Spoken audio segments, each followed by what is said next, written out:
Justin Gatlin is the latest in a long line of sprint sensations to emerge from the USA. Gatlin got a good start. Look at this man coming through now. Gatlin. What a fantastic performance from Gatlin. It's all about Gatlin. Ultimate goal is to be one of the best sprinters in history. And what a fantastic performance from Gatlin. And look at the time. It's the American leading the Jamaican at the moment. He knows he is the world champion. Justin Gatlin is the world champion here in London.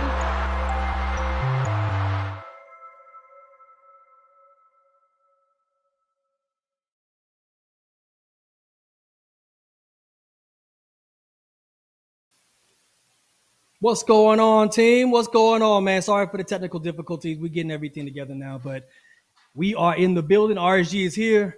You know what time it is. We got the Diamond League edition in the building. You know who I roll with. It is the Green himself. What's going on, man? The bearded wonder.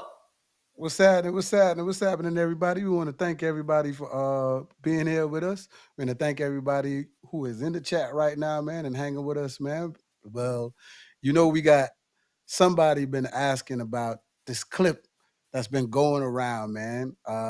Let's run this clip of this 400 that this man owed me, man. He paid up on his debt, man. Let's show the chat what it's going to be about, man. Let's show that clip. Hey, before we even get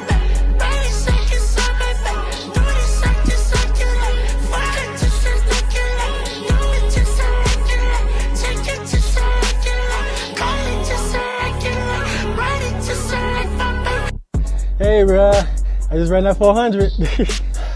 I made it, survived. Lost the bet.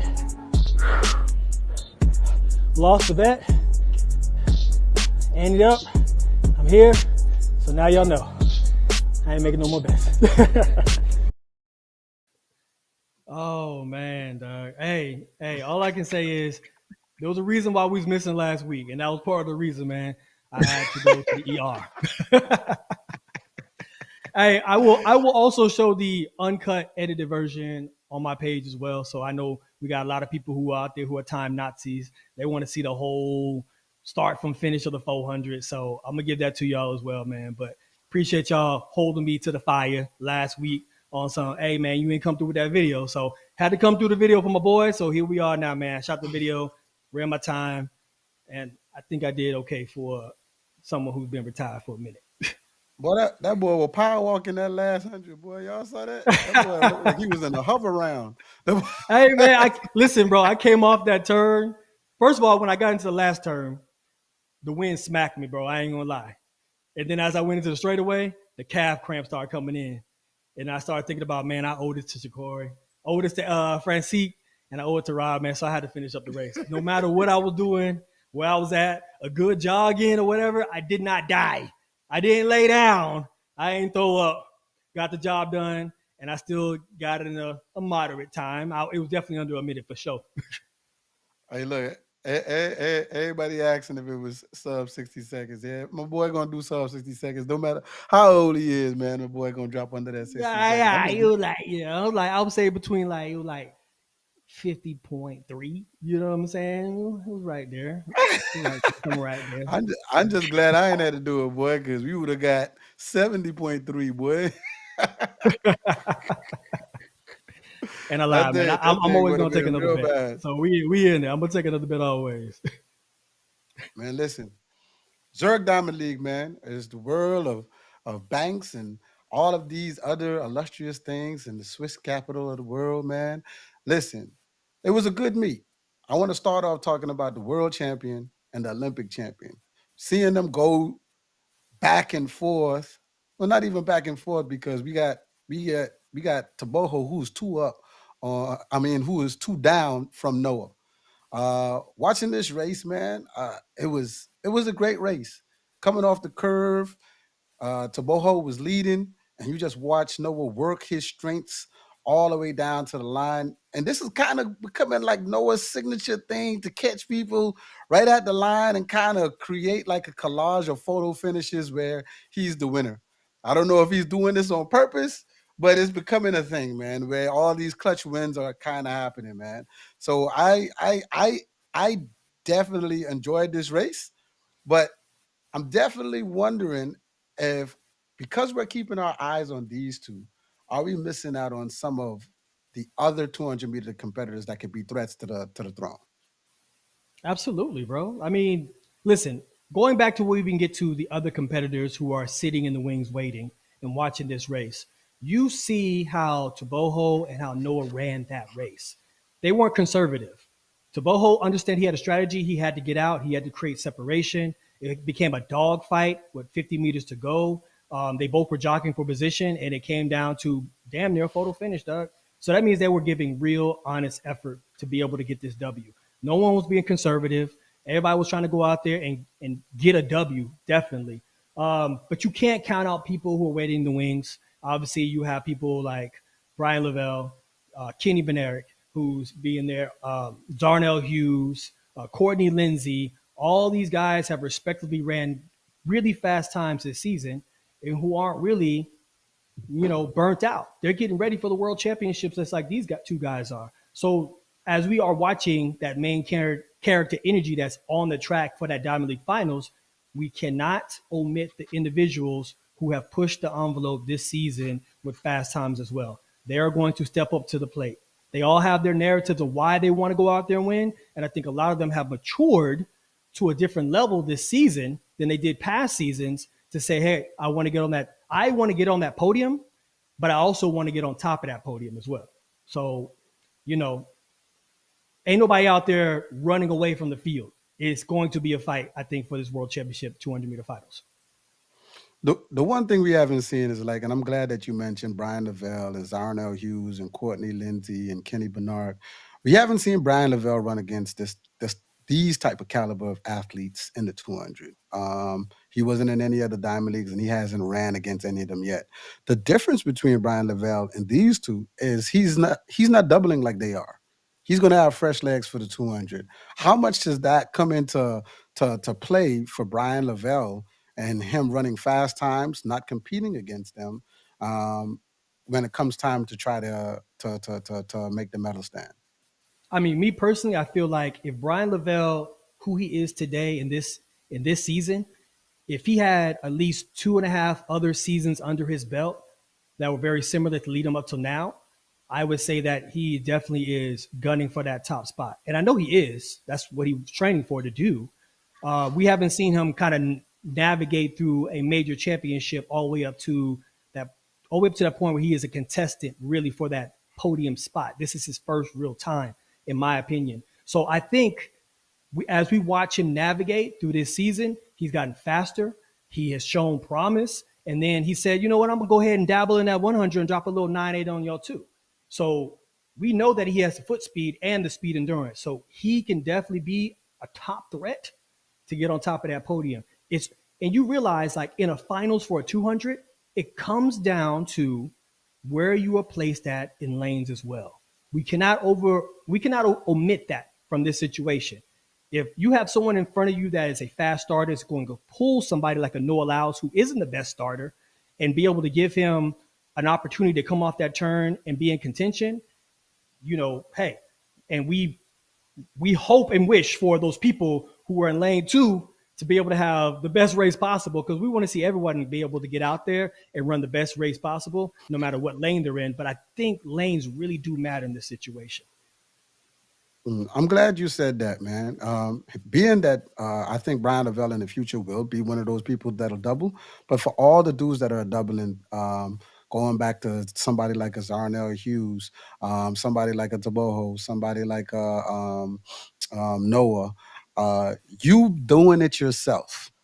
How hard is it physically and mentally to try to go and try to be a double gold medalist and doing what they're trying to do right now? How hard is that?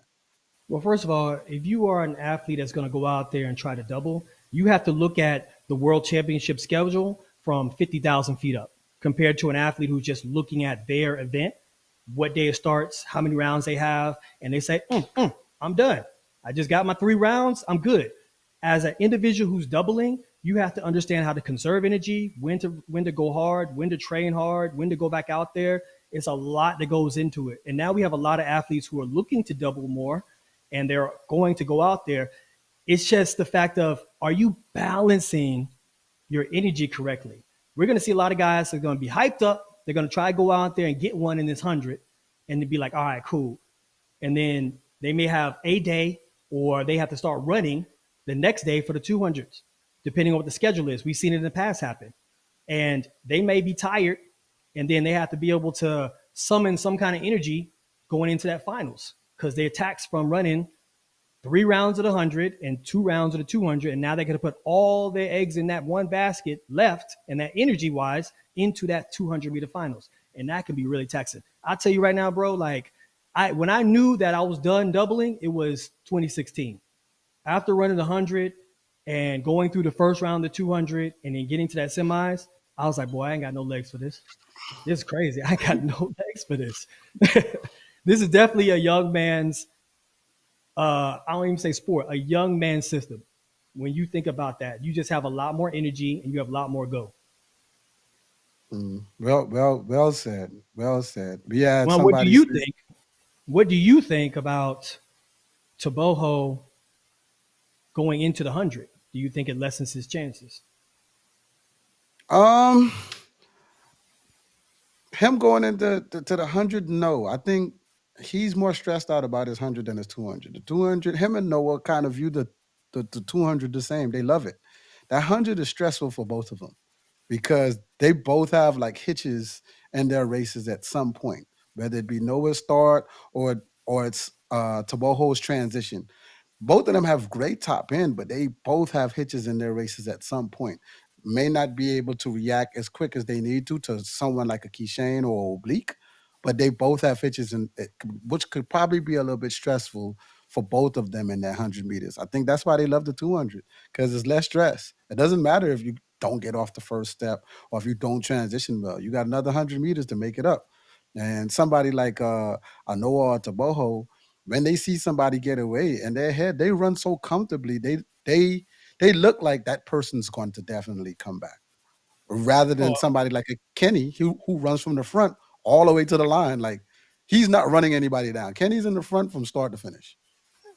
True. I think you were going to ask one of the questions, or you were going to answer one of the questions from the chat. My bad. No, I was saying they were saying it wouldn't matter as most because they say they have 2 days in between the 100 and the 200. Yeah, based on how they take care of their bodies, and me and Justin, you could definitely speak more on this. Is who's there as your team taking care of you and your body in between those 2 days and the 100 and the 200? How well you're taking care of your body? Well, being in that kind of situation, I have in the past. I've been in all those scenarios where you have 2 days from the 100-meter finals, and then now you have time to rest, 48 hours. And then I've been in a situation where you start running like literally the next day for the 200 after you just ran the 100-meter finals. So you got to know how to gauge yourself. I love the fact that they have 48 hours because now you have those individuals who are doubling. They can just rest that first 24 hours and then get themselves back up and moving in that next 24 hours. So then now they'll be active and they have rest underneath them. And now they can get their body back flowing and then go into the first round, conservative, and then still building themselves up into that 200 for the semis and then kind of letting it all hang out for the 200-meter final. So 2 days is really great. I think it's good for them for sure. That's good. We have somebody else that's going to be doubling on the female realm. We had our Diamond League champion and our Olympic champion, Julien Alfred. Loved the race, but who stood out a little bit more in that race to me, boy, that girl was running for her life, was Tia Clayton. I love the race. She pushed that girl all the way to the line, but Julien erased any rumors of anybody who thought that she was definitely injured or anything of that sort. She was not, because I'm telling you, if she had a niggling or anything like that at 60 meters, Tia was in the front of her to hit that next gear. For her to separate from Tia, she would have pulled something to go 10-7. So she erased all doubt if she was ready or going into Worlds. But I love the run from Tia Clayton, man. And I just want to speak about this part right here before you go into your analyzation of the race. But I want to speak to Real Talk with T, man. She had an interview with Tia, man, after the race. And Tia was really, really, really upset at herself, really disappointed, man. And T really picked her up to get her to see the bright side, man. And so I'm feeling like this could possibly be a moment that T had with Masai that'll loop back around, because that young lady, her and her sister, they are the futures of Jamaica. I don't care what nobody say. They are super talented. The way they run, and what she said in the interview, she was like, last year she was kind of scared, but this year she ain't scared of nobody. She stepped into the line with whoever. That right there is breeding of a dog, a big dog. So I think this kind of failure kind of helps propel her into the next year. And sometimes you don't know, you need that little bit of defeat to push you to the next level. Yeah, you're right, man. I mean, Victor in the group chat is already talking right now. That's what I'm about to talk about, man. So heads up. I appreciate that, man. I want to say for Tia, the first thing that I love about Tia is the fact of she is a fighter. You watch this race right here, and she is fighting all the way through that race. She's giving her all. From the gun, she executes her start. She has a strong transition, and she's trying to hold on to her top end speed. It's just the fact that Julien Alfred is a specimen like that, and she's very powerful, and she's seasoned at a championship, right? We know that. She's an Olympic gold medalist. But when you watch the progression, the consistency of Tia, just remember last year at the 2024 Olympics, where she was the only Jamaican female in the sprints, the 100 meters, that was standing, right? Sharika was injured. Shelly Ann was not allowed to go into the warmth area. So you had this young girl who was standing on the biggest stage possible in our sport. And usually that's the guidance that you need from those veteran athletes. And she had to be there by herself. And she stood tall. That's what I love about it. I commend her on that, boy, because she stood tall, represented her country, represented herself very well. And I knew that from that point on, that in 2025, she was going to show who she really is. And she's inspired her sister. Both of them have a PR of 1082 and 1081 already. Mm-hmm. You know what I mean? So when you look at that, you can't tell me that, and the coach that they have and the system that they're under, they are the future of Jamaican sprinting for the female side, 100%. They got the mindset, they got the talent. It's just a matter of the next 3 years. I guarantee you're going to see a lot more of them. And I guarantee you, watching that video with Real T, shouts out to T, she brings out a certain element in these ladies and guys too. They really show you who they are, their heart, their dog, their mentality, even when they lose. And in that situation, I guarantee you, when she left that interview, Tia said, I'm never not going to be at a world championship or the Olympics ever again. I'm going to work so hard that you cannot deny me. I'm never going to get fourth place or any other place other than the top three for sure, unless I'm injured. So that's motivation right there, bro. Julien, hey, whatever rumors were circulating about her being injured, or if she just wanted to make sure she focused and trained, so be it. She stepped back out there and ran a commanding race of still 10-7. I think she was a little bit disappointed in her time, but it's progression. You still have time to be able to drop the time you need to drop when it comes to the world championships and the finals. So it's all about being patient. That's what it is. You don't want to bust that bubble too quickly. You don't want to do that. What you think? I think definitely it looked like she was trying to run 10-6 for her mental. Even if it said 69, being that Melissa has done it twice, she wanted a peace of mind, knowing that she's the Olympic champion and she's defeated Melissa before, but she hasn't defeated Melissa this year. It looked like she was trying to work on seeing a number so she could have a level of comfort mentally before she went to Worlds. Now, I could be wrong. Like I said, it's just an opinion. It's just what I think. But watching her race, she had a lot of power coming out of the blocks, but she is going to have a lot more frequency along with that power coming out of that blocks, because like I said before, Melissa is an exceptional starter. So if she is not with Melissa or ahead of Melissa, this is going to be a hard run for Julien for her to beat Melissa. Melissa is very prepared for her, as we seen when they ran at pre. She was prepared for her, and she's going to be even more prepared going into Worlds because she's been on this stage since 2022 or something like that. So she's understanding now, coming into her own, how she needs to run. But I'm not saying that Julien can't beat her. What I'm saying is, and she is going to have to get that first 20 meters together. She has great power, but she's going to have a little more frequency to get to that transition with Melissa, to move with her, and then let the last 20% of the race be won by whoever could hold their form the best in this one. That's what I think. 100%. I agree with you on that. I mean, I love watching both of those ladies run. When you look at them, they show almost damn near flawless techniques. You know what I mean? So you watch Julien, she's a true power sprinter. You know what I mean? So she knows when she clears the field, she can be able to power her way to that finish line. But I think right now is the fact of when you have someone like Melissa who, man, I watch her videos over and over again. It's hard to find a weakness in her videos. It's hard to find a weakness in her videos. And it's almost to the point where you have to run stride for stride with her. Because if you get her out the blocks, she still has a strong transition. If you try to beat her on the top end speed, she still has a great turnover, like you said. But once again, Julien has to hit that start, have an amazing transition, hold solid, strong like she is, and just keep stepping. Her mindset needs to not necessarily be, I think, I'm closing down on 100 meters. It needs to be the fact of I'm at top end speed in a 200 meters. You just got to keep wheeling, stepping. And I think that'll be a key for her, for Julien. But once again, listen, both ladies have been at a championship, you know, and they know what it takes and the pressure that comes with it and the focus that comes with it. And Julien has won the Olympic gold medal. So she understands what pressures come with that, you know? So I think that her lining up and getting into this situation, she knows how to handle herself and navigate herself through the rounds and how she needs to be focused and what Coach Flo as well going into that finals in the 100 meters. Yeah, and that's wonderfully said by you, man. But shouts out to Juju. I think that's her back-to-back diamond. You know, she's the Diamond League champion last year and this year. So shout outs to her, man. Congratulations to her. You know something about that, them back-to-back wins, don't you?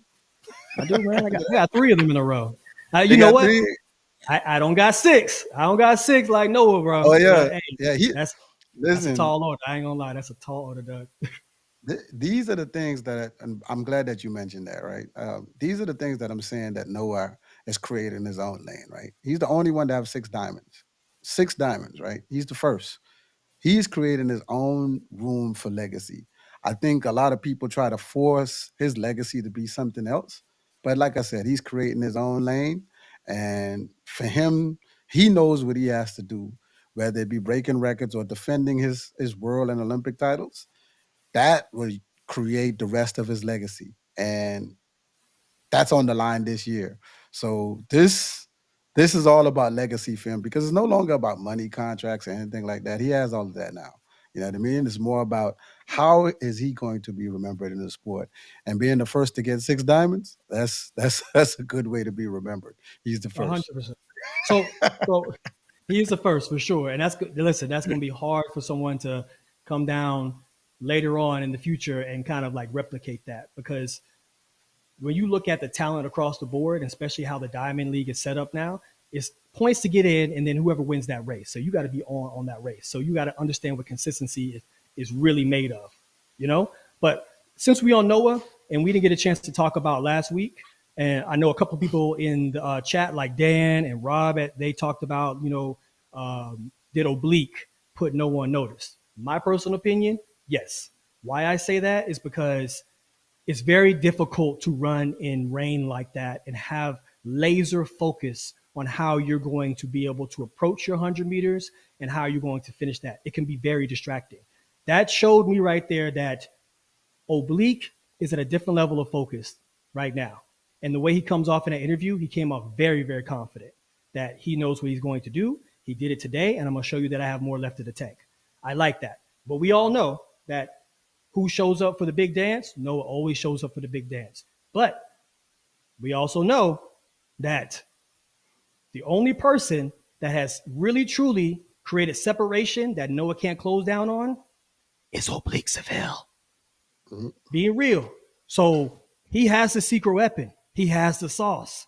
It's just about Oblique needs to open up and be true and say, okay, I don't care if I'm in the finals of the Olympics or finals of the World Championship. Treat it like any other race. Go out there, run your race, create that separation that we know you can, and just keep stomping down to the track, create that velocity, and keep rolling to that finish line. I guarantee you very much surprise yourself if you do that, Seville. I watched the Instagram reel the other day. What's our friend who we went live with before? Who actually does the races? What's his name? I can't remember his name. I want to give him his credit. I'm Who's bad that? with name. Who's Who that? we went Research? live with? The T bald T head. Wolf. Yeah, T Wolf. Shouts out T Yeah, Wolf, man. T Wolf. He gave this take. He was like, Oblique is not scared of Noah, but Oblique is scared of Keishane. So it's like if you put Keishane in the race, Oblique is not going to be the guy. And then, but if you put Noah against Keishane, then Keishane won't be the guy, which is crazy. It was kind of like a little triangle that he said had going on. But I like how you like Oblique. It's not that I don't like Oblique. It's just history always precedes him, man. Like Oblique in the last few world championships and Olympics, he would win his heats and his semis, and then he would get fourth in the final. I think it happened in 22, it happened in 23, and it happened in 24. So, and he was my pick in 24. Outside of all the noise with Noah and Keishane and Fred, I picked the Oblique. I watched Oblique and I picked him and I lost money, right? What I'm saying is, though, is it's just hard for me to pick him because he always looks good in the heats and the semis, and then the final comes and then something happens. You know what I mean? I hope that he fixes whatever happens. He is definitely a talent. You've seen, I said before, he runs 9-8, headwind, tailwind, rain, sleet, snow. That boy gonna drop 9-8 for you. So my thing is just I want to see him get to the final round and actually make it to the podium. That's my Man. take on that. Hold on. I think I'm still delirious from running that 400 because you always riding with Oblique. You've been riding with Oblique since day one, dog. Listen, and I'm not taking anything away from Oblique, and I get it. I understand. There has been a pattern that has been set up. You know what I mean? And Oblique has not showed up when it's time for him to show up. I get that. And it's young athletes finding their way and realizing that they need to be bigger than the moment. That's what a true athlete has to be. A true elite athlete has to realize that they have to be confident enough and sometimes cocky enough to realize, like, this is about to be practice for me. They could be standing at the start line of the 100-meter finals, know they're about to make history and about to be a part of history, and say, you know what, this is no different from any other race I've ever ran in my life. I got to go out here and put my race together. And I think that's a mindset that Oblique didn't have in the past, and I want to see that from Oblique this season going forward. Noah has it. We see it. Noah was consumed about running certain times, a year ago? He was consumed by running 9.7. He put 9.7 together. It gave him a victory. Now, I think this season, he's not so much consumed about time, but he's consumed about the W, grinding it out, beating people, stride for stride, showing them, I don't care what time you run, I'm going to run you to the finish line, and I'm going to get that win still. So I think when you look at how Noah looks at each year, he has so much confidence in what his strategy is, regardless of how it's changed, and he sticks to whatever that pattern is. Now, when you see what T Wolf talked about with Oblique, how he feels about Keishane and how Noah feels about Keishane and that whole kind of triangle that's going on, right? My thing is, when you're an athlete standing at that start line, yes, you can be like, man, this dude just ran 9.75, bro. That's crazy. Like, man, he might run that 9.75 today. If you start to think like that, you always going to let that person beat you. And they go out there and still run 9.93 or 9.92 or 9.8, something in time that you know you could run because you've been ran that.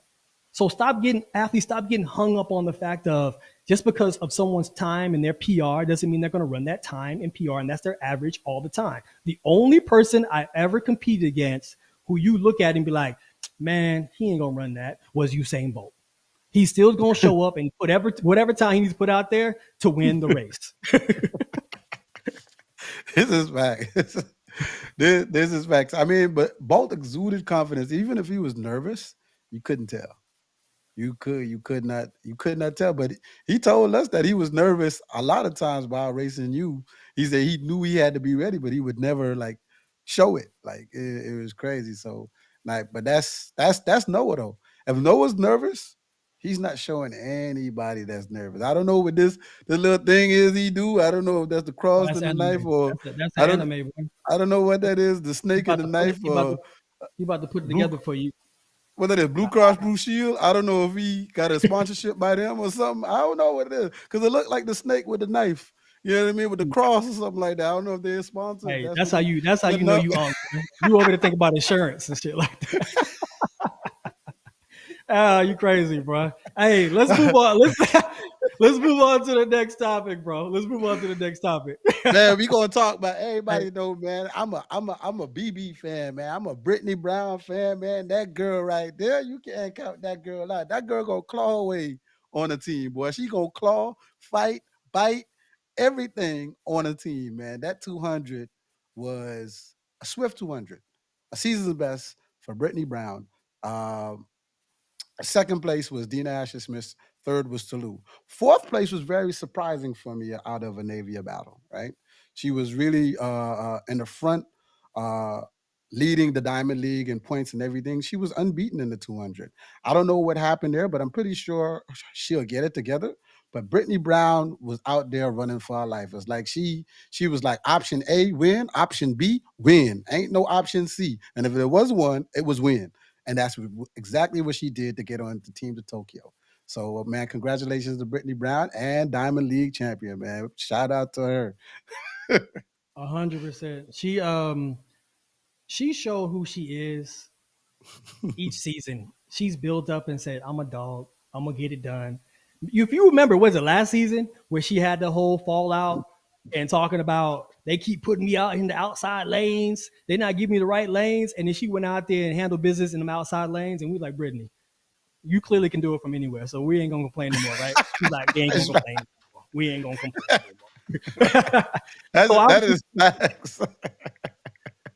So obviously what she's been through this season and have to kind of like rehab herself and get back on it, she has proven that she's ready to go. She's ready to roll. And did you see that little interview she did after the race, the previous race before this one, where the guy was stuttering everything, talking about, "Oh, you're gonna when do you leave to go to Tokyo?" And she was like, "I'm not going to Tokyo." Yeah, she was like, "I'm going to Dubai" or something like that. Well, she said if she will do if she gets Dubai, basically, right? Oh, and he okay, said, yeah. "Oh, Dubai." So Yeah. that's what I got from it. That's what I got from it. So she ain't going to Dubai. She's heading to Tokyo. So congratulations to her. I'm happy for her, man. So, but moving on, man. We gonna move on. We gonna move on to this. We gonna move on to these hurdles. I'm excited about these hurdles, bro. We gonna move on to the hurdles. We gonna talk about what that 200 going to look like at Worlds. This is going to be one of the most competitive 200 meters at Worlds, bro. We got Sharika coming back. You know what I mean? Sharika ran 22-1. You know, this is definitely, I don't think it's going to be like a great, like 21-6 is going to win it. 21-8 to 21-7, I feel like it's going to win it, and everybody's going to be right there, right? So you got Sharika, you got Brittany, you got a Navy at battle, you got Gabby Thomas, you got what's the other Melissa young lady's Jefferson. name? Melissa Jefferson. Like, this is going Julien to be the 200 is going to be just as hot. Julien Alfred, just as hot as this 100, man. And they only got 3 medals to give away. So we're going to see how some of these people get through the rounds. And it's the same thing. It's the same thing with the men. Some of these ladies going to have to double, and some of these ladies aren't doubling. They'll have fresh legs, like a Gabby Thomas. She'll have fresh legs for that 200, and we'll see if she could get the job done. Can Gabby come back and be a double gold medalist and beat the current world medalist, Julien Alfred, silver medalist in the 200? Sharika Jackson, the current world champion, and the silver Olympic medalist in the 200, Julien Alfred, and the newcomer, Melissa Jefferson, along with everybody else. Can Gabby close it out? What do you think? Well, I mean, she hasn't ran any races since nationals, right? No. So she hasn't been over in the Diamond League. She didn't run the Diamond League finals. So that, to me, is a clear indication. What's up? She was coming off injury, too. So, okay, all right. But she hasn't ran since nationals. That's what I'm saying right now, right? No. Okay. So that, to me, is telling me that she's putting a lot of work in from that point when she crossed that finish line and she almost didn't make that team. So you're going to see a Gabby that's going to show up and be ready for that moment. Now, what that looks like, I'm not sure. But it's like you said, from an energy perspective, it may play in her favor. She's going to have fresher legs than Julien Alfred or Melissa Jefferson. And hopefully now she's working on certain aspects of her race and certain angles of her race. All season long, I've watched her race, and she's popped straight up and try to run and try to muscle it. You can't do that in a 200 meters against dominant athletes who can run 10.6 and 10.7. And they have that energy, they have that power output, and they have that turnover. You're not going to be able to run people down like that, or you're not going to be able to run away from them like that. You got to have the angles necessary to get that momentum that she needs. So I hope that she's working on all the things so she can be able to back it up and be able to say, hey, I'm not only an Olympic gold medalist, but I'm a world champion. But it will be a tall order for anybody who steps up to the plate, because the women's 200 meter right now, it is a crapshoot, boy. I'm trying to tell you. I think what she's definitely going to have to work on. I think the critical zone for the 200 at this World Championship is going to be the last 30 meters. The reason why I say that is because this 200 meters is going to be given to the finishers. What I feel is going to be a little bit difficult for a Melissa, people who have more of a 400 meter base. Not saying that Melissa can't get it done, but somebody like a Brittany Brown, somebody like a Sharika who has a wheelhouse a little deeper, I think Gabby is definitely, her and her coach are definitely going to go to more of that kind of a base to have more strength in the last 30 meters to finish that last 30 meters of the 200 meter off. Because I feel like that's where the race is going to be won. In the last 30 meters, 30 to 20 meters, that's where the race will be won. You'll see everybody come in the last 150, it can be separated a little bit, but coming to that last 30 meters, they're going to have to fight for their life. Who wanted the most for first, second, and third? That's what I think. And I'm going to say this because I see a lot of people in the group chat from Wayne, Miss Sherwood. They're all saying the same thing about Sharika. If you remember, Frano pulled his group. So they haven't ran in the last week or so. So that means that they're back training. They're working on certain aspects of their race, and then they're going to be ready. We already know Frano's a genius. He's a genius track coach, and he knows how to be able to say, okay, we need to get the job done. The racing's done. We've seen Keishane run. We've seen Sharika run. We know what they're going to look like, right? We know that Tia had to come out here and work for that bye, so that was the exception. But I guarantee you will have a different look at both of these athletes by the time World Championship comes around. Because when you pull your athletes out, you let them rest, you work on certain aspects of their race, and then you go out there and you execute everything to the fullest with fresher legs. Yeah, I definitely agree. Now we're going to get to these hurdles, man. All right, let me get to it, man. Cordell, I got this one because I like me some hurdles, man. Cordell Tinch is looking like the top dog for that top podium spot. He went out there and ran a 12.92 to be able to snatch the victory for the Diamond League finals. He looks like he's getting into the groove. He's very comfortable with his race. He's very technically sound. He's running across the line with so much confidence. Look at him. You know what I mean? I don't think they can hear. Y'all can hear us right now? But yeah. Okay, cool. So my thing is, we watch these athletes from Trey to Richard to Beard to Cordell and so many other guys kind of like jock for position. Obviously, we know that Cordell put out his calling card a long time ago this season when he ran 12.87 this season. And then he's constantly been in that 13.0, and now he's starting to be more consistent in that sub-13 venue. But you have to navigate yourself through those rounds and show who you are in that finals. We all know that. So you just can't hand over a gold medal to anybody in this situation.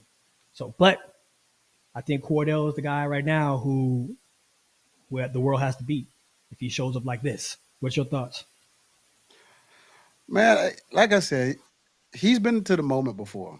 He's made a team before. Is this his time? You know what I mean? Will Grant stand in his way? Will the world champion stand in the way of his time? It looked like Cordell Tinch wants to take the world by storm, man. And he's whooping ass and taking names, man. So he's definitely a great story. Somebody, it seems like the trend of the story of the track and field people is if you almost quit track, you come back and then you take it over. So anybody out there, go ahead and say I'm gonna quit and then come back, and then you're gonna be the best since sliced bread. Because he was working at T-Mobile, I think. I think that's what he said. And I think his story was like his friend got a scholarship, and he told the coach the only way he's going to go to college is if you take his friend Cordell Tinch. He gave Cordell, the coach called Cordell and said, "Hey man, I got your friend. Hey, you coming?" And Cordell, that was the last phone he sold. It was a iPhone 9, and then he was out. Now playing. And he was out of there. But yeah, but that's definitely the truth, man. I think he really is feeling like it's his time now. You know what I mean? And he looks like he's not going to let anybody stand in the way of that. But we've known Grant to stand in the way of a lot of things. You know what I mean? So I think Grant ain't gonna go down without a fight. But another thing I seen in this race is the Japanese national record holder. He got butt naked last, closed the gate. But I think he closed the gate on purpose. I think he's saving whatever he have for Worlds. He's going home and he wanted to exert no energy. He might have felt something, but he wanted to get the race under his belt or finish to get his appearance fee or whatever it is, and prepare for Worlds at the crib. But that young man is a force to be reckoned with too. Rashid. He is a force. That boy Japanese with a black name, boy. That boy named Rashid. Listen. Hey, 100%. Hey, I got so many jokes for that, but we're gonna move. Listen. He did not do that on purpose, bro. As much as you want to say he did it on purpose, I saw him. You don't think so? Man, he did a whole apology letter in Japanese on his IG page, bro. Like he was devastated. Well, you got to make it look good for the camera, bro. If let me tell you this: if he go out in the heats and drop like 13-10, he did that on purpose, boy. You can't tell me. Right, listen, I'm not going to say that he's not going to come back with a vengeance, because we all know that whoever is housing the World Championships or the Olympics, that country always gets like extra 10 points. You know what I'm saying? You get home court advantage. So right now he does have home court advantage when they step up into his country. But right now I don't think that he meant to go out there and get butt naked last. Ain't nobody want to get butt naked last, bro. I'm just sorry to tell you right now. So, but listen, man, I'm telling you, hey, if that boy go out there and get a medal, if I was out there, I would have been like, hey, you were sandbagging in that race, weren't you? Listen, now you want me to go back. I want to go back to his IG and see how he talks. I'm trying to tell you. You got to hear his voice. Don't read the words. You got to hear his voice. Body language is 85% of communication. Don't listen to what people say. Watch their body language, man. He talks like from Japan. I've never heard him talk. I'm just telling you to do that. Oh, okay. I'm curious now. I'm very curious to know. Like, I'm very curious. If he's gonna step up to the plate, I'm like, hey, he gonna come up and be like, hey, what's up, y'all? Hey, I'm chilling. But all I'm gonna say is got him. That's because you can't hear you. Can't hear everybody with that one. Well, listen, man. Let me stop playing, man. But yeah, I don't know, but I definitely don't think. I think he hit the hurdle, and he definitely was stopping. Maybe he's preventing injury by not trying to go as fast because he felt like the race got away from him. But it didn't look like he tried. I definitely will say that. Another fantastic run, man. Who got their lick back, boy? She was looking for this lick back all year. Naser, man. Naser got her lick back on Paulino, almost running the world lead, breaking the meet record. Bro, her last 100. Bro, she looked like she was coming on the 200 that last 100, boy. Look, boy. She was high step, clearing the body. You see Paulino shaking their head, trying to come and get her. But listen, she was not coming back. A great win. Great win out of Naser. She saw the time. She was very happy with it. Pretty sure her coach was really proud of it. You know, I'm pretty sure they're going to rest a little bit, and then they're going to get ready for Worlds. Now, for this type of run that Naser put together, man, you know, she jump out the gate and she goes. This is going to be, like you always say, a tall order for somebody who's been missing for a while, for Sid. Naser just ran the American record yesterday on the weekend. That is the American record, 48.70. That's Sonya Richards' American record. She ran it. She just ran it. But we both know her and Paulino could run 48.1. So with Sid being missing this long, us not seeing her since U.S. trials, we want to see what this going to shake out to be, because outside of them two, they like is them two and then everybody else. Because them two have been going back racing each other for the whole season, from GST to the Diamond Leagues to wherever, man. So what you thinking? Man, first off, congratulations, Nessa. She put together a great race, and I've been saying it all season. She ran 48s early in the season, if you remember. She caught Paulino lacking in that first Grand Slam and dropped that 48 on her in Jamaica. And after that, Paulino was like, "Nah, this ain't gonna happen at all." So Paulino's just been dropping times all season long. I feel like watching that race, Paulino's a little tired, obviously from running consistently almost every week. Paulino's been out there running, rolling, right? But you can't count out Paulino. We know that, right? But when you watch Naser's race, and I talked about this through the season, I was like, she needs to come with a different strategy. She runs very even through the four when you visually look at her run. She gets out strong. She holds a fast pace. She runs through the turns still fast. I don't think she even understands what conservative is, right? She doesn't conserve and then like builds up in gears again. She just keeps all out going. So when you watch her run her races before compared to this race now, she came off that turn, this race, and said, "Oh, we got about a 120 to go. Okay, cool. I'm about to show you what I got," and dropped everybody off. Deuce, I'm out.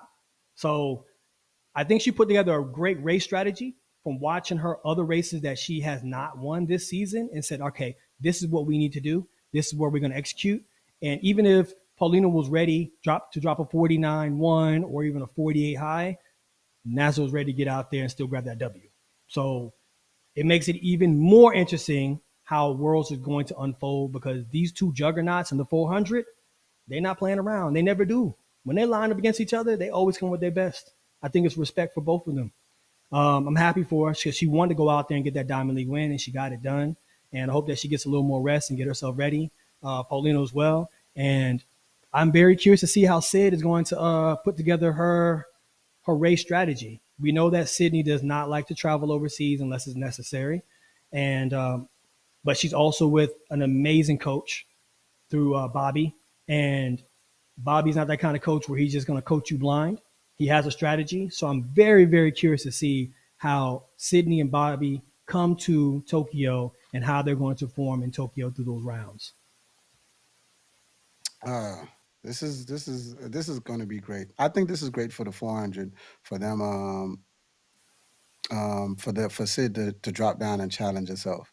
You know what I mean? This is the real challenge. This is what people wanted to see. Everybody's saying, "Oh, we think Sydney could whoop them or whatever." Hey, but y'all gonna get to see it now. She gonna have to do it. If she gonna whoop them, we gonna see in real life. It ain't gonna be no excuses where it could be like, "Oh, well, if this or if that." No, they lining up. They lining up and putting it all on the line. So this is actually going to be very exciting to see. And it's not been like this. Shoot, since we had Allison and Shawnee going trading blows. This is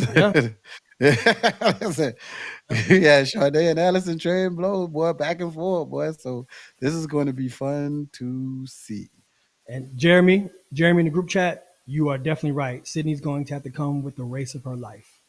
The race of her life. But we know if anybody can be able to defy the odds and drop some mind-blowing times from their respected event, it's been Sydney. So hopefully she could do the same thing. I think we all want to see her put down a great time for sure. How crazy would it be if BC 47.9? That'd be retarded, bro. Done. 47.9 would be crazy. It's gonna take something miraculous like that, but it's crazy. Man, Ackera Nugent, your favorite race. Your favorite race. Now, she is the Diamond League champion. Congrats to Ackera Nugent. You know what I mean? She equaled her season's best. She won from the back too, man. You know what I mean? Grace Stark was out there. She matched her rhythm, and then to the tail end of the race, man, she took it over and she finished very strong. Now, my thing is for Ackera, is she contending for a medal or is she contending for the medal? And the medal is the gold medal. Because her and Masai went back and forth in college, but she was the one that always got Masai in college. On the pro level now, it seems like it's flopped. You know what I mean? It's like it's more Masai than it is Ackera. Um, but in this field, you still have a bunch more 100-meter runners that could actually get the medal, which is the gold medal. You have the current world record holder. You have the world champion in Danielle Williams, and the world record holder who I'm speaking about is Toby Amasan. And then you got Masai, the Olympic champion. You just have so much people. Grace Stark, the up and coming runner, who could actually command the medal also. But this is one of the records that I definitely think will fall this year. These girls are going to push each other to the limit. I feel like the women's 100-meter hurdles is a race you could run 3 times, get 3 different runners with 3 different fast times every time you run it based on how they run. Yeah. You're always going to see that in the women's 100-meter hurdles. That's what I love about it, is that everyone lines up has some true credential attached to their name. They're either an Olympic gold medalist, a world champion, or a former world record holder, or the world record holder. And everyone across that line has ran a crazy time, faster than 12:4, 40, or definitely in the 12:3s. Now you got so many ladies who are in the 12:2s now. So, listen, I am not upset however this outcome comes, because it's going to be exciting. And I think that we might see a world record in this race. I'm just putting that out there. But to answer your question at the beginning of what you said, what is Ackera Nugent running for? She's running for the top spot. No disrespect. No disrespect to any of those ladies. You know that. All them ladies going to be running for that top spot, dog. And if she is healthy, she's a fighter. She showed you that through the Grand Slam and through the season, that she's a fighter. She's going to fight you and battle you as hard as possible through those series of hurdles. So I don't know what time she can run, you know what I mean? But at the same time, I know that whoever is on that line, she's going to give 100% effort against. And we know that she has that foot speed too. She's ran 11.0 this season, which I was very surprised and delighted by, that she could be a real sprinter. So I'm happy for her. Congratulations on her Diamond League win. And she showed that she can command a race, even not leading from the gun. So she has a lot more speed left in her. And I think what we see from her and all these other ladies is going to be exciting at the World Championships. Yeah, track is so weird. I see the chat asking for Jasmine Camacho Quinn. Jasmine had some issues this year. You know, she just took a backseat to this year. She took some time off. And she'll be back next year, though. She'll be back strong. You know, I seen her out there with Bad Bunny, though, enjoying herself. And you know what? Shout out to Jasmine, man. She out there with the stars, man, doing her thing. Hey, happy belated birthday to her. She had a birthday, I think, like last week. So happy birthday to Camacho Quinn, man.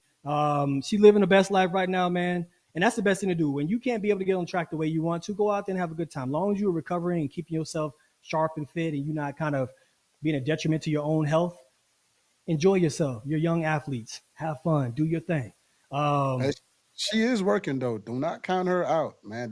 I can tell you this. That is a certified dog, boy. So, like I said, she is trying to get herself together. But in the time, she just needed some time to step away. So, yeah. So we'll be excited to see her back in the mix too. So hopefully that'll be going into next season. Yeah. Man, we're gonna talk about some other Diamond League champions, man. Let's catch up. Men's 100, man. This Christian Coleman. He's a Diamond League champion. This is his third diamond. He's tied with you. 3 diamonds. That's good. But mine are 3 in a row, though. That is good. But that shout outs to him, man. You know, I feel like he needed this win. I feel like he needed this win going into the next season. I feel like this is probably the reemergence of him. But there's going to be a whole lot of newcomers that's definitely going to be hungry. But I feel like he has. What do you like? You like youth over experience, or you like experience over youth? I always like experience over youth. Experience over youth. Yeah. Yeah, I like Good job. experience over youth. I think the young guns, they come in and they feel like it's a little easy. Uh, they watch what they do, and it's a little easy on a different level, as such as collegiate. But once they come into the pros and realize that they're a business and a lot of these things that they have to handle on their own, they realize how different it is. You know what I mean? And that adjustment is like probably like the hardest adjustment. So for the young guns who are coming in, who are going to be thinking like somebody like Christian, who's starting to get his bearings with his new coach and feeling himself coming back into this year, that's going to be tough for them. Now, the other thing I noticed in this race that I want to say is Payanda Walaza. He went down. That young man is a talented young man. I feel for him, but it's more to that story that you feel for him. I feel like South Africa's 4x1's in trouble because he was a very valuable tool. Three of their Olympic legs were in that race. Him, Akani, and Sean. There are three of them who got that medal, the silver medal in Paris, were on that team. Now, was Walaza going down? I don't know how strong their chances is in medaling in the 4x1 because he was a serious contender. 9-second runner. The young man runs about 20.1 in the 200, so he was a certified hitter.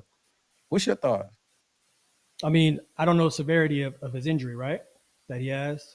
I think it's going to give obviously time. It might be just a strain or something like that, but that's when you go and you do everything. You throw it at it, man. Just go out there, massage, ultrasound, do whatever you need to do to fix your body up because now you are competing against time. You know, you want to be in the best shape possible. Push comes to shove, he might have to be able to forego individual attempts for the podium and be able to give whatever he has for that team title together for that 4x1. So I'm curious to see how everything is going to unfold for him.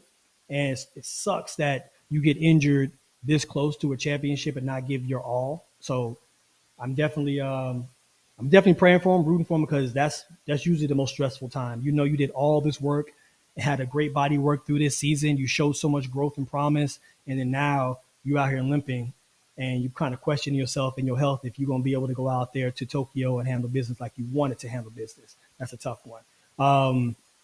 I'm happy for Christian Coleman. He went out there and he hasn't backed down this season, regardless of how many licks he didn't took this season. He went out there and performed each race. He didn't lay down. And to be able to come out there and get the victory with a lean, that's showing that he still has that fire out in him, regardless of what he needs to work on and how uncomfortable he is with his change from coach and technique. He stuck with it, and he put down a good race, and it got him the victory. He got him a diamond again. So I'm very curious to see how the next season is going to unfold for him. And he gets with his coach, and they kind of brainstorm together and see exactly what he needs as an athlete. Because no matter what group you're in, you can't be a cookie cutter athlete. Don't allow yourself to be a cookie cutter athlete if you're an elite athlete. Have that conversation with your coach to say, Coach, I need more endurance work, or I need more power work, or I just need more top end speed work, or whatever you need. And hopefully that coach will understand where you're coming from and be able to put together a system that's going to be more beneficial for you so everyone can see the athlete that we know you can be. Yeah, 100%, man. I know sometimes, man, we like to handle current events and the current event that's circulating right now, man. One question. Somebody had a question in the group chat before that current event you sound about. So to answer your question, Charisma Green, the reason why, even though he won the Diamond League, he will not get that buy is because Noah Lyles is the reigning champion in the 100 meters in the worlds. So he has that spot already, and then he didn't get Christian Coleman. He didn't get top 3 at nationals, so that would have got him into the pool for the 100 meters. So he just had the Diamond League victory. So that's what he's going to be celebrating right now. But obviously he's going to be on the relay team. Okay. Always remember, the world champion is going to trump the Diamond League champion from that country. Yep. 100%. There's been more news coming out about GST. And every time something comes out, it's like, man, it can't get no worse, man. Come on, man. And what we're reading, you wonder. I mean, because in my head, I feel like GST was a great concept, but I feel like he went too big, too fast. Right? I feel like if he kept all the meets kind of small and intimate like he did Miramar, I feel like it definitely would work, and you wouldn't need as much money.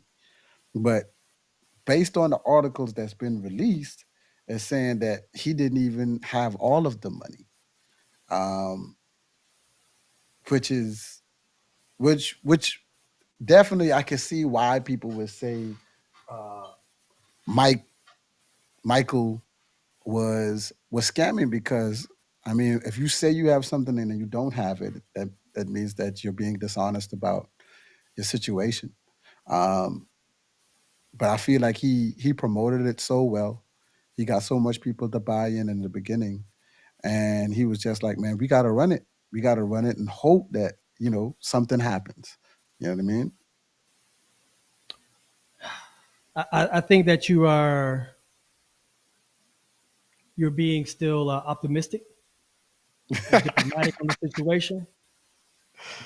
I think our platform, especially with him coming on the show and be able to speak his truth, which I felt was not full truths, because all these articles are coming out and the things that he said before are not aging well.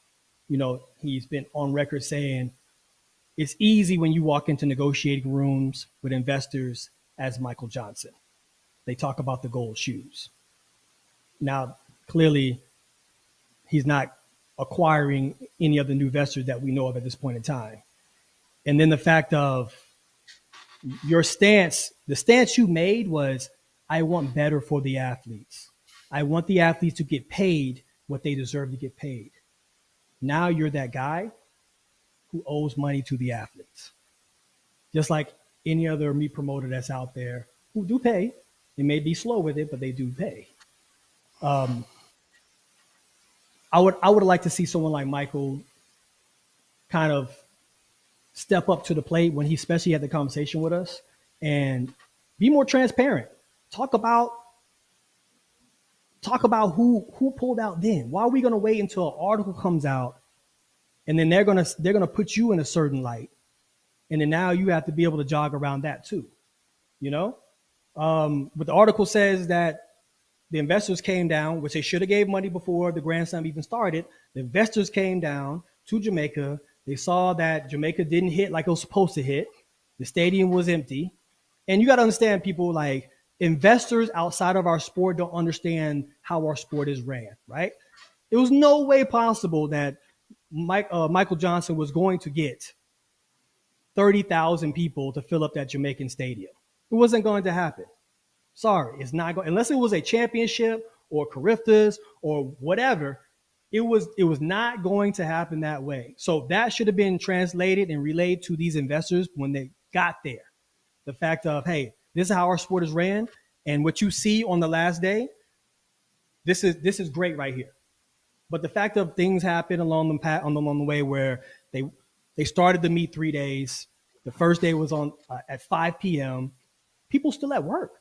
How are they going to get through traffic to get home, to get their kids to come out and watch the race? That's why it didn't hit on Friday. It got better on Saturday and looked better on Sunday. But then from a camera angle, you see nothing but empty stands on the other side.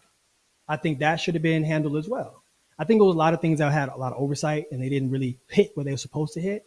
But I think Michael could have stepped in and been a little more transparent, not only with us as an audience, but also the athletes. That article was very detailed.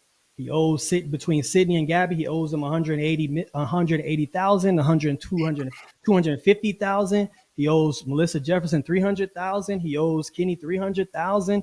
and whoever else, still venues as well. So do I see, and when he said Grand Slam is going to be back in 2026, I don't know. I'm kind of thinking different right now. I don't think it's going to be back. And if it is, it's not going to look the same like it did this season. So I'm not sure. I know in the group chat, y'all saying scam, scam, scam. But they say. But I asked him in the interview. I said, Michael, do you think that this hiccup, because at that time it was a hiccup, do you think this hiccup is going to hurt your legacy? I think he has to realize that people like myself, you, Rod, and a lot of people of our age bracket, we watch Michael in real time with the gold shoes on win his medals, do amazing times. This generation that's out now did not watch Michael run. They only see him on YouTube. And the generation to come, like the Tate Taylors, those young guys, they never seen Michael run in real time either. And they only know Michael as this meet promoter for the Grand Slam. So if this Grand Slam is failing the way it is, it's definitely going to put a dent in his legacy. And obviously him not being a correspondent for the BBC going to the World Championships, it's going to be hard.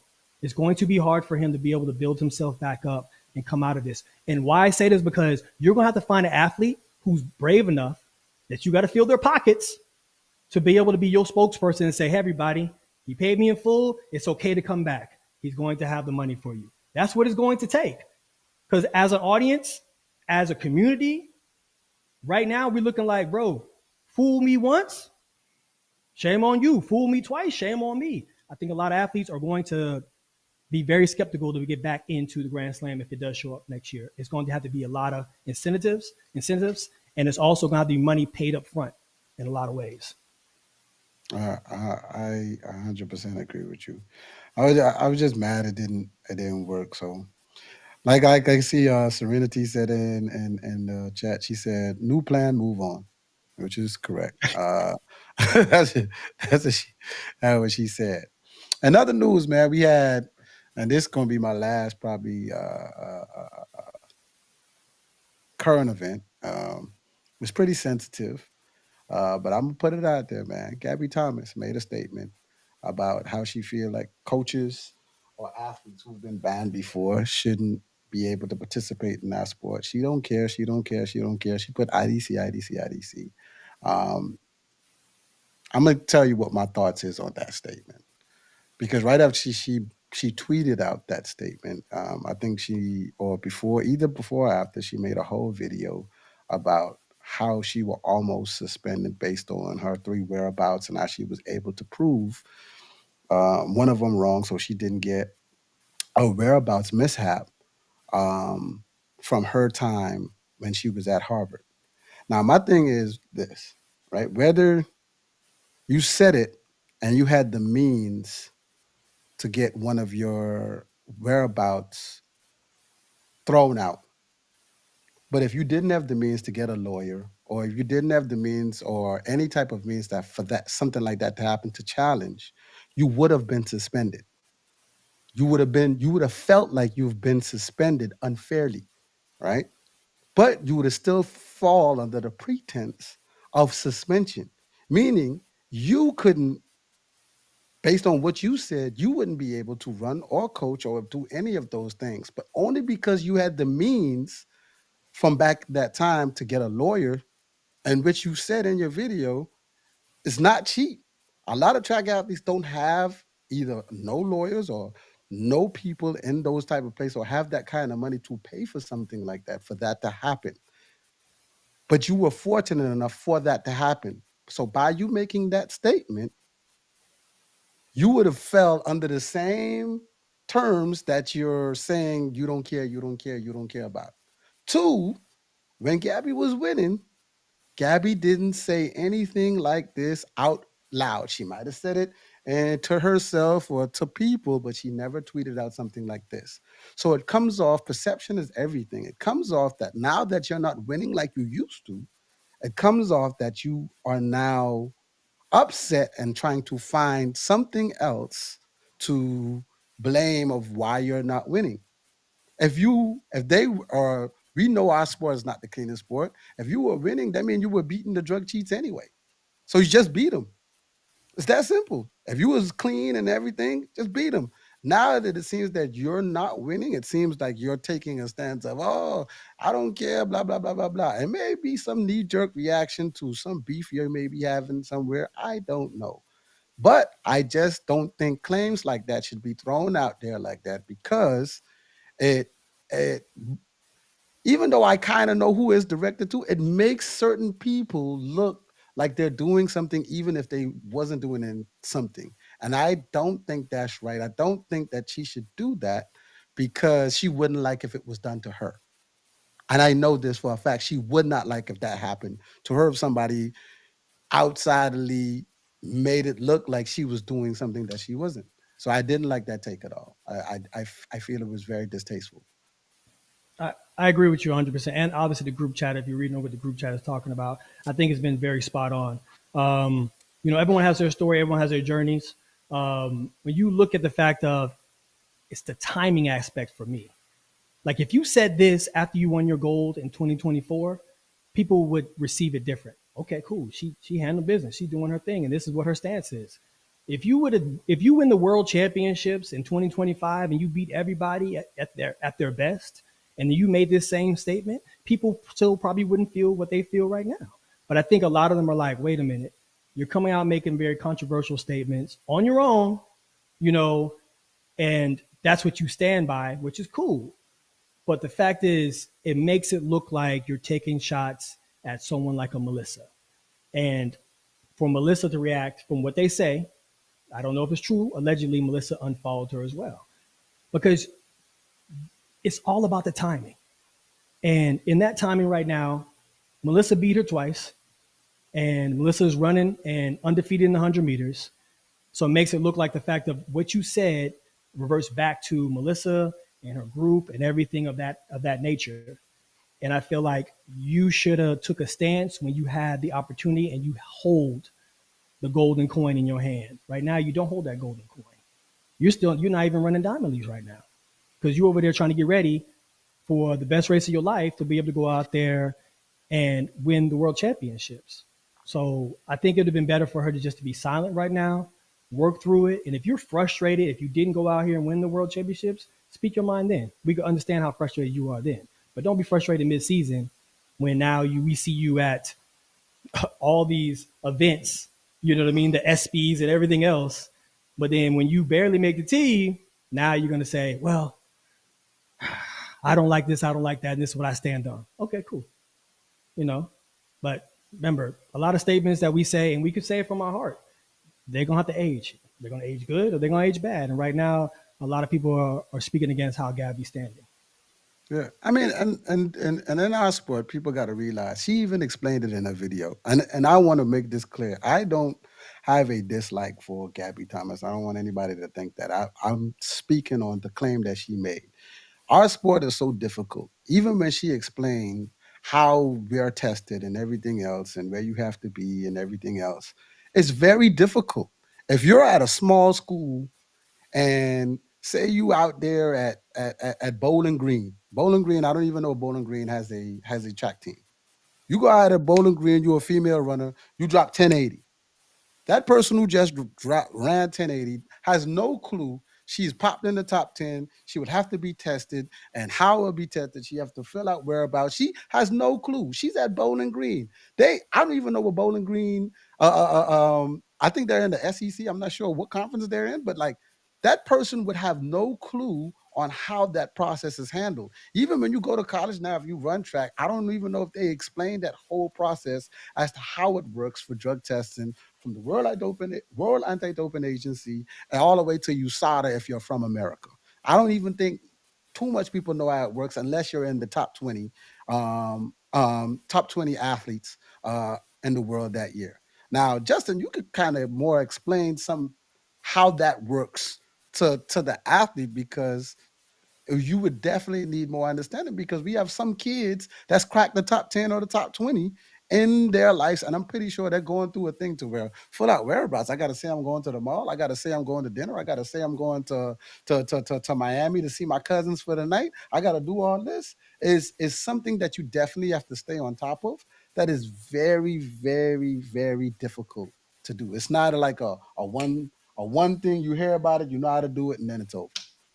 I agree. I mean, even on the fact of with Masai went on her own platform and she spoke up for Melissa, and she vouched for Melissa's character.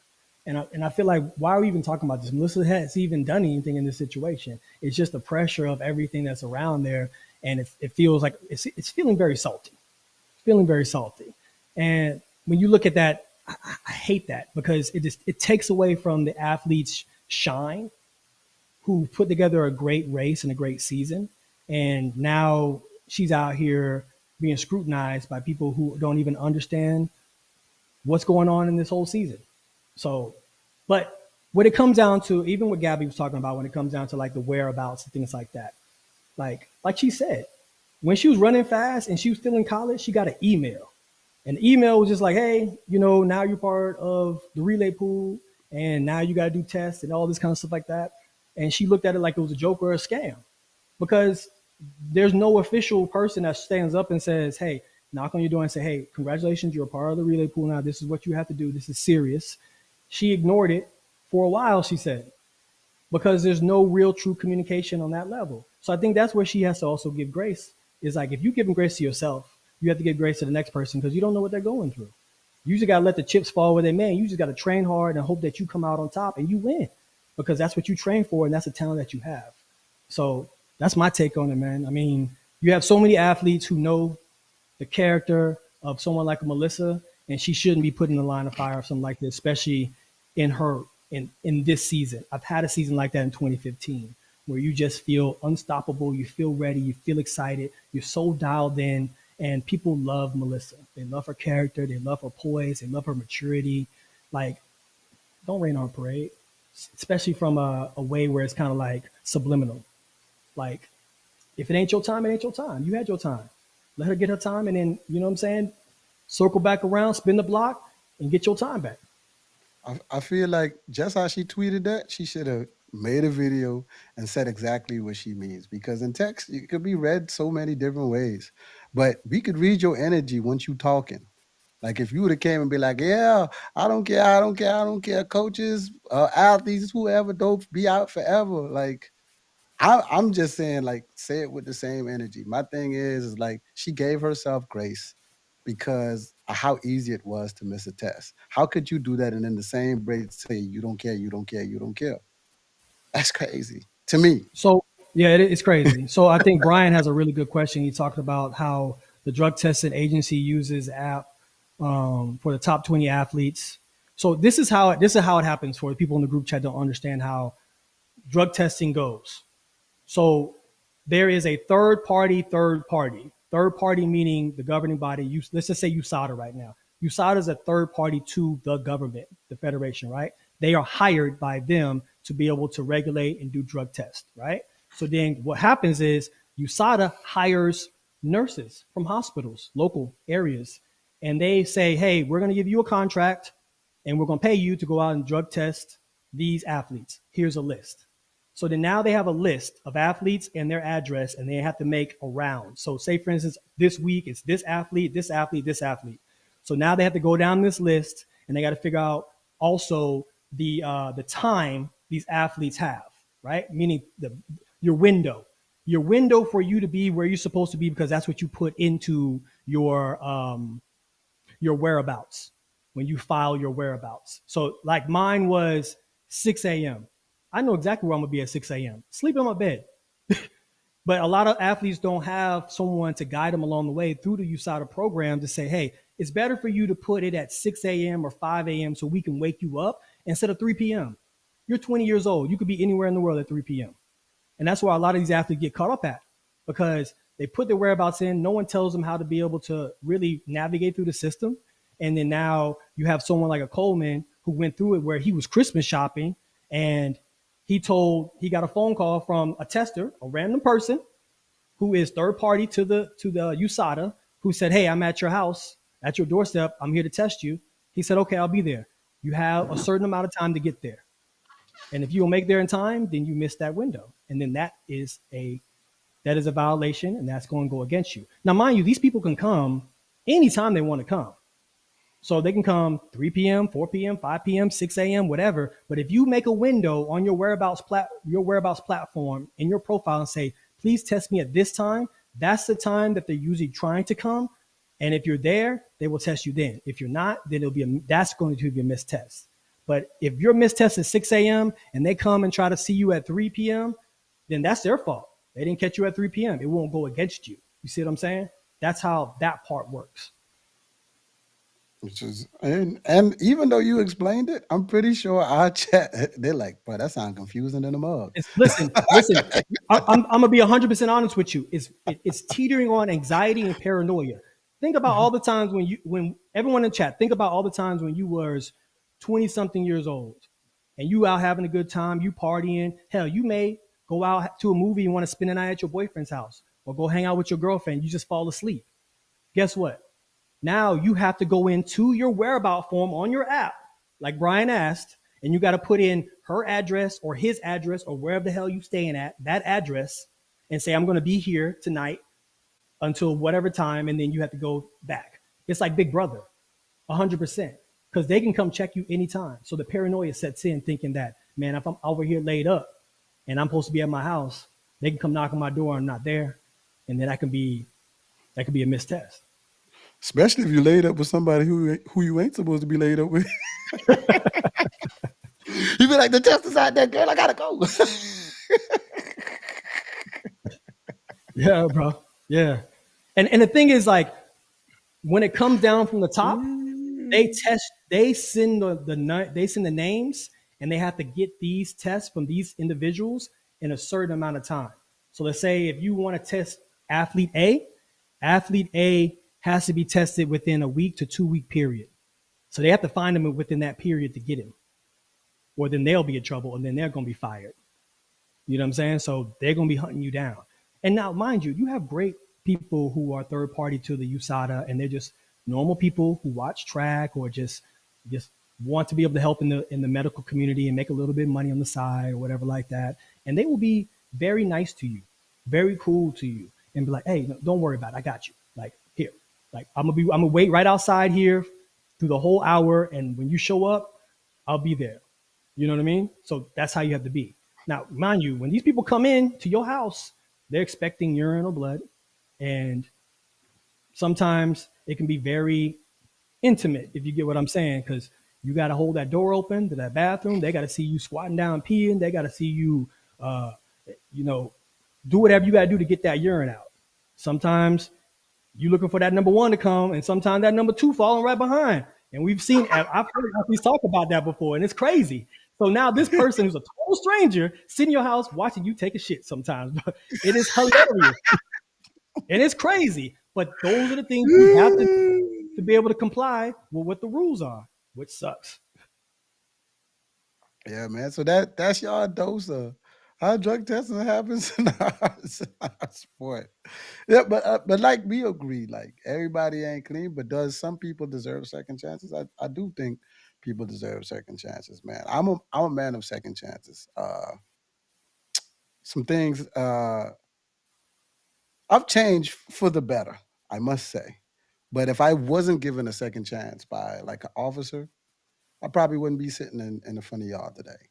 You know what I mean? And this happened years ago, probably when I was like 22 or anything like that. So I feel like anybody can change their life. I've mentored kids. I've worked in a juvenile detention center where I've had Justin come and speak to youth and everything like that.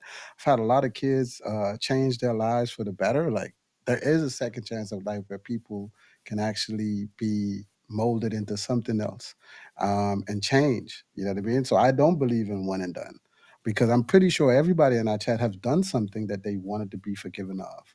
You know what I mean? I'm pretty sure. And if you say I've been good up my whole life, I will make sure that you get blocked out of our chat. But but that's what I'm saying. Like it can't be because it's so difficult in our sport to kind of nail it down. It's just catch who you could catch. If that person worked that hard to not get caught, man, shoot, they deserve to go. They deserve to go. But I just don't like when people make claims like that, because it's such a general claim it knocks out or it labels a whole bunch of people that didn't deserve that. You see what I'm saying? It makes the perspective of what people think, and it involves a whole lot of other people who shouldn't have been involved. That's why you say what you mean. Call the name. I'd rather you call the name and say what you say, and then let that person defend themselves, rather than to put a blanket statement out and have people guessing who you thinking, because now you offend a whole lot of people you didn't even know you offend. Hands that you shaking, people who you've hugged, who you didn't even know you offended, but you might not care. You know what I mean? I get it.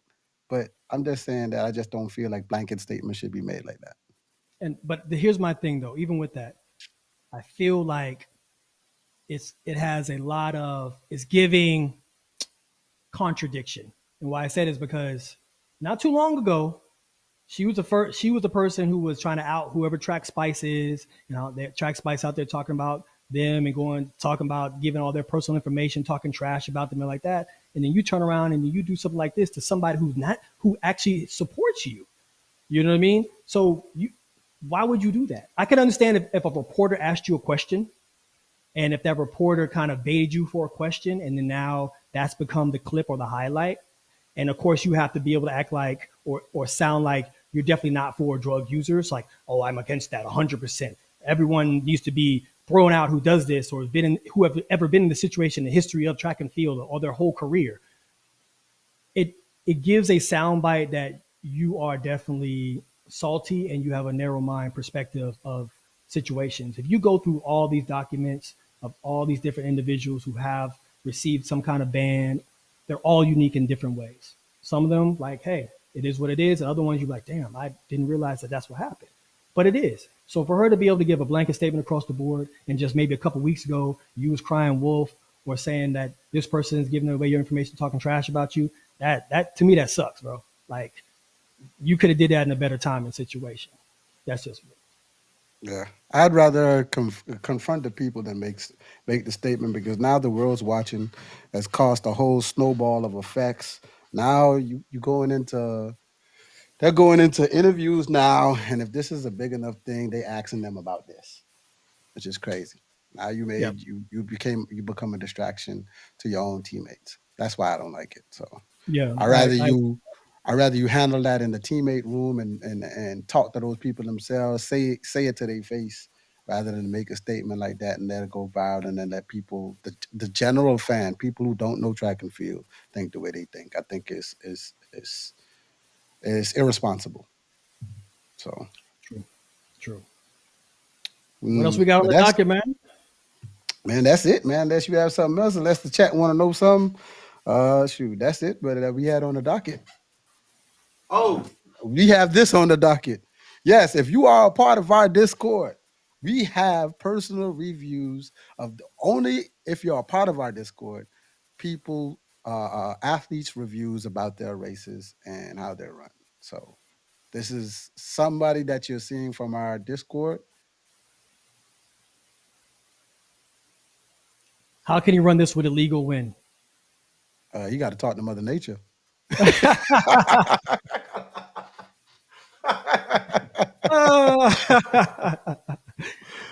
that's true though, for real though. Hey, You get when I can, you gotta take that over Mother Nature. listen. It's hard to control the wind, man. I think some starters and some meet directors, they try to wait till the wind dies down at a windy meet to see if they could have the race catch a legal win. But from the late from our late coach, coach man, I'm so bad with names. Boy, please forgive me. Brooks Johnson. Jeez. I love you, Brooks. RIP. If you could run it win-aided, you could run it legal. He told every athlete that, and every athlete that he told that who ran the fast win-aided time, they ran it legal at some point in their career, even if it was super fast. So you definitely got to keep working that same system. For that 200, it would definitely be, you look like you're more of and we're talking about the person in the front, correct? Yes. Of that race, yes.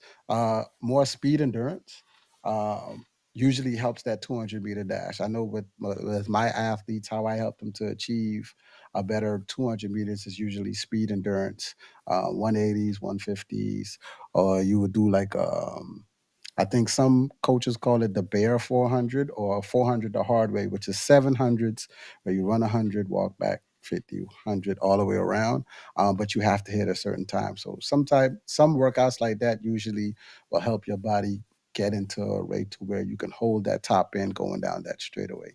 But it's so much that could go into running a 200 that we could talk about. But he asks, how can he run that legally? Like I said, only Mother Nature could help you, buddy. That's it. All right. So what I see out there is obviously, as you see him come down the straightaway, he's leaning back a little too much, and the way his arms are cycling. Hong, if you play that clip back a little bit, he runs a pretty good curve. I'm not mad at that at all. Obviously, he comes off the curve in front, so he's commanding the race. But it seems like he's working a little too hard in the straightaway, and he's leaning back a little too much. And now watch his arms; they're kind of like a little jerky, like they're not as fluid as they need to be. And that's something that he can work on and be better at, and be a little more smooth at. Not trying to fight your technique, but use your technique to your advantage. That's what I see from there. Someone asked about our consistency for when we're going to come out on RSG. So right now, obviously, everyone, we know that we went from recording and then dropping. And then obviously with the schedule, it's made us late to give to y'all, but we wanted to change that. So now we're doing live, and we see that live is better because now we get to interact with y'all. So now we're trying to stay on Sundays because that's the best time to give it to you guys. And we just went Saturday because obviously the Diamond League was just happened. So we wanted to give you the best results and our thoughts quicker as quick as possible. So we're trying to cater to you all so you can be able to see what we're talking about, but also you can be able to give your feedback to us. And that's what we want to do, man. That's what our community is about. Yeah. And lastly, for that runner who you said was leaning back too much, Justin could attest to this. Bolt could attest to this. All of your top 5 favorite 6, 7, 8 runners could attest to this. Core strength is everything. That helps you not lean back that far. And that's not ab workouts or hip flexor workouts. That's also glute workouts with the lower back also. Protecting that whole core area is key to your whole body running fast. So work that core, not just abs, lower back, glutes, and everything. So Brian Kelly had something he wanted to say about Ray's take and with the Marvin Bracey situation. I personally, I want to talk about that topic, but I don't have enough information just yet. So, and that's why. If Marvin, if you watching, you know what I mean, because we cool and everything like that. If you ever want to come on, if you ever want to talk about it, whatever like that, the door is always open. I already said go for you to come on and talk about your truths and what what you've been through, and so forth. But to answer that question right now, I can't answer that question because I need more information about it, and hopefully we'll be able to get some within this season. So we'll be able to have that information and conversation for you, Brian. Yeah, I don't have enough information on it. That's why I don't like to speak on things, but I don't have enough information. The reason why I spoke on Gabby is because her information, she put it out everywhere. Yeah. So with that being said, man, we are out of here. We appreciate this episode. We're going to come back again. We'll see you again. We appreciate y'all. We're trying to get to 100 subs. So if you haven't subscribed, please subscribe. Tell a friend, tell a family, and come on in the group chat, man. We're going to interact with y'all like we always do. And we're going to see you on the next one. Oh, yeah. But until next time, man, we hope you guys enjoy this. On the next show with Ready, Set, Go. Oh. What's up, guys? Appreciate you watching this episode of RSG, man. If you may not know, we have just started our Discord channel, man.